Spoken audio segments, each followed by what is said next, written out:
പത്മജ വേണുഗോപാൽ കോൺഗ്രസിൽ നിന്നും പുറത്തുപോയതിന് പിന്നാലെ രാഷ്ട്രീയ മേൽവിലാസങ്ങൾ ഒന്നുമില്ലാതെ ഭാരതീയ ജനതാ പാർട്ടിയുടെ ആട്ടും തുപ്പും സഹിച്ച് അധികാരത്തിന്റെ അപ്പകഷ്ണത്തിന് വേണ്ടിയിട്ട് സകല ബിജെപിക്കാരുടെയും മുന്നിൽ കൈകൂപ്പി നിൽക്കേണ്ടി വന്ന വനിത.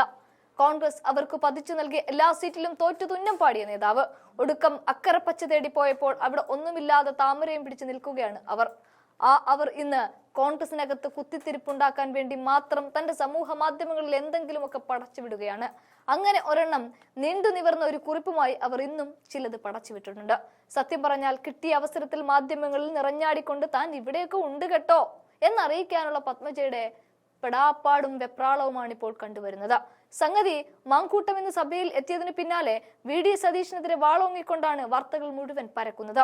UDF ഒറ്റക്കെട്ടായി എടുത്ത തീരുമാനമാണ് എന്ന് ആവർത്തിച്ചു പറയുമ്പോഴും മാങ്കൂട്ടത്തെ പുറത്തു നിർത്താൻ സകല പണികളും എടുക്കുന്നത് വി ഡി തന്നെയാണ് എന്ന് സകല മാധ്യമങ്ങളും പടച്ചുവിടുന്നതിനിടയിലാണ് എരുതിയിൽ എണ്ണയുമായി അല്പം മുതലക്കണ്ണീരോടുകൂടി ചേർത്തുകൊണ്ട് സകല രാഷ്ട്രീയ മസാലകളും ആവോളം പുരട്ടിക്കൊണ്ട് പത്മജ വേണുഗോപാൽ തന്റെ ഫേസ്ബുക്കിൽ ഒരു കുറിപ്പ് പങ്കുവെക്കുന്നത്.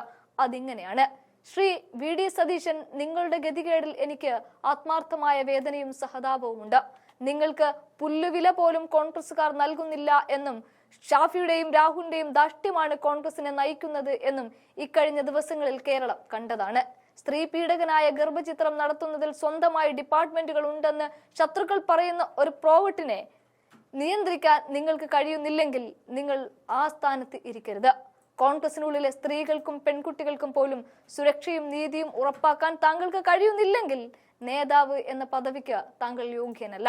പാർട്ടിയിലെ ഏറ്റവും മുതിർന്ന നേതാവിന് നിങ്ങളുടെ സൈബറിടത്തിൽ നേരിടേണ്ടി വന്ന ആക്രമണം കൊണ്ട് തന്നെ താങ്കൾക്ക് കാര്യങ്ങൾ മനസ്സിലായല്ലോ. ഒരു വാക്ക് താങ്കളെ ഞാൻ ഓർമ്മിപ്പിക്കട്ടെ: കർമ്മ. ഇതാണ് ഇന്നത്തെ പത്മജയുടെ ഫേസ്ബുക്ക് കുറിപ്പ്.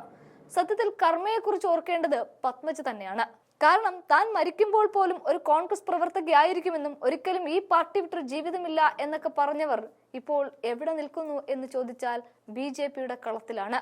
വരുന്ന തെരഞ്ഞെടുപ്പിൽ BJPയുടെ സ്ഥാനാർത്ഥി വരെ ആകാനുള്ള എല്ലാ തയ്യാറെടുപ്പുകളും നടത്തിക്കൊണ്ടാണ് അവർ നിൽക്കുന്നത്. സത്യത്തിൽ BJPക്ക് പത്മജ വേണുഗോപാലിനെയോ AK ആന്റണിയുടെ മകനെയോ വേണ്ട.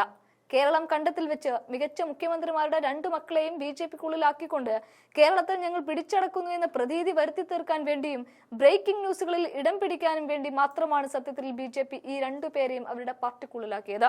സത്യത്തിൽ അതിന്റെ ഇരയായി മാറിയിരിക്കുകയാണ് പത്മജ.